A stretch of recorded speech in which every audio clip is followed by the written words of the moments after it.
Well, thank you very much, Teresa. It's, we're getting to that funny point. We're putting February behind us. March comes in. Of course, that means a lot of things on the energy front, but also means a lot of stuff on the political front, which the two may be very much connected. As I mentioned 5, 6, 7 years ago with affordableenergy.ca, when you start messing around with affordability on energy prices, you start to wind up with general universal unaffordability for the country. Now, the number one issue in Canada, regardless of who the pollster is. But I digress. This is an interesting week because of what's happening south of the border. Continuation of the likelihood of the tariffs being imposed on Tuesday, the 4th of March. The Canadian dollar showing some weakness. That means that the price could actually go up if prices remain stable in U.S. markets for commodities like gasoline, diesel, and for oil. And so what we've seen this week, though, has been a very calming decrease in gas prices pretty much everywhere from coast to coast. BC fell about 4 cents a liter net. Ontario fell about 4 cents down to the 151 range from 156. Quebec, the same thing. And of course, in some places in Atlantic Canada, they finally caught up to what we've been doing in the rest of the country. And in places like Nova Scotia, you saw gasoline prices drop 6 cents a liter today, 3 cents in Newfoundland, New Brunswick, and of course in PEI. But it does suggest that the markets are somewhat nervous again about what's happening. We're in a very different period of time where OPEC has to make a decision as to whether or not it's going to start putting back more oil in the markets. At the same time, the Trump administration has finally restored the sanctions on Venezuela. Now, Venezuela was the hope for many companies in the U.S.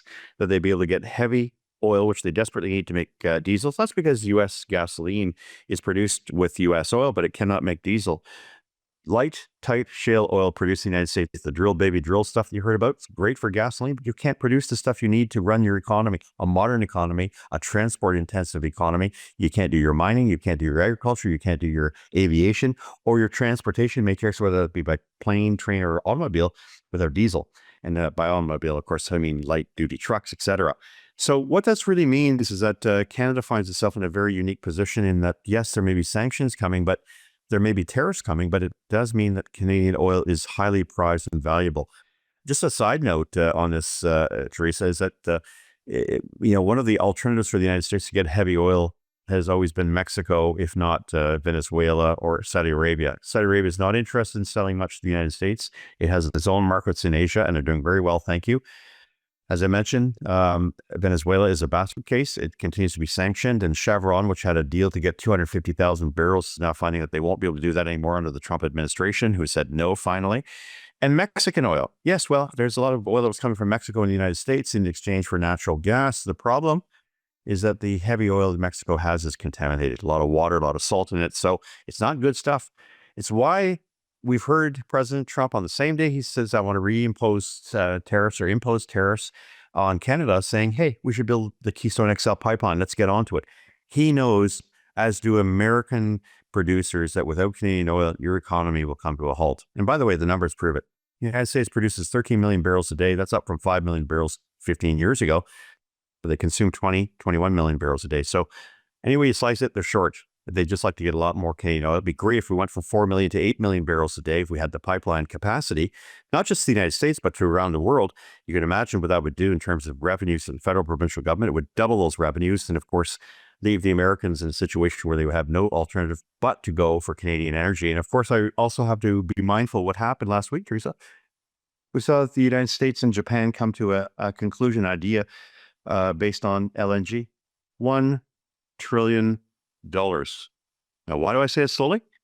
Because Canada had 17, 18 LNG projects with all the natural gas we have, could have been supplying the Japans of this world, the Germanys, the South Koreas, you name it. But we decided that there's no business case. And that we blocked pipelines by a group of lost climate fanatics who basically hogtied Canada's resources. In the meantime, the United States now has $1 trillion potential bonanza deal. And by the way, here's the kicker. They buy it from us for $3 an MMBtu. That's the variation, and they sell it to Japan, to Europe, or wherever for $15 to $18. So, in other words, Canada, yeah, you can supply the raw material, but don't worry about the higher value added. We'll look after the United States because your government, your Liberals, your New Democrats, your Bloc, and your Greens have blocked Canadian energy because we believe that a molecule called CO2 is somehow going to bring the world to an end, especially if it's being produced in Canada. By the way, it's plant food. It's not a pollutant. And any politician that tells you that is fundamentally dishonest.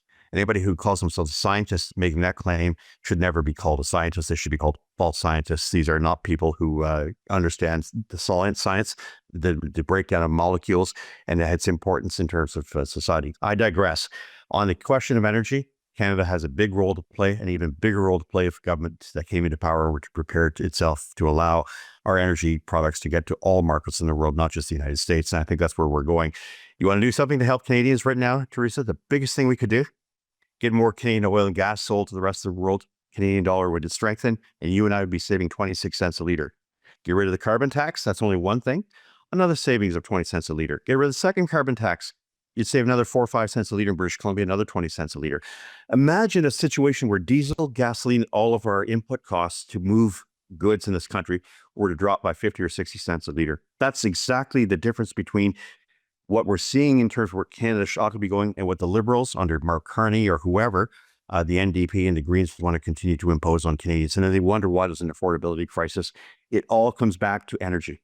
And when you start fooling around with policies that no other country would dare, those that have done so, Germany and Britain, are in absolute economic decline. Energy costs have gone way too high for most people. Manufacturing is leaving, and with it, economic activity. So it's pretty clear to me that when you have a policy in this country that has been proven to be ultimately wrong, not just as it's imposed on Canadians, but as it's been unfolding in places like Germany, in places like Britain.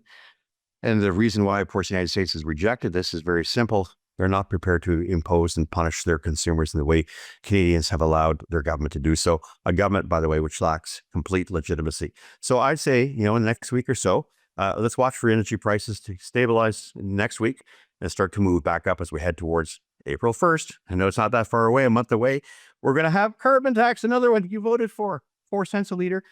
An increase in the price of 6 cents a liter for the shift over from winter to summer gasoline on April 15th. And the rest is history. Great time for an election. We'll talk to you soon, Teresa.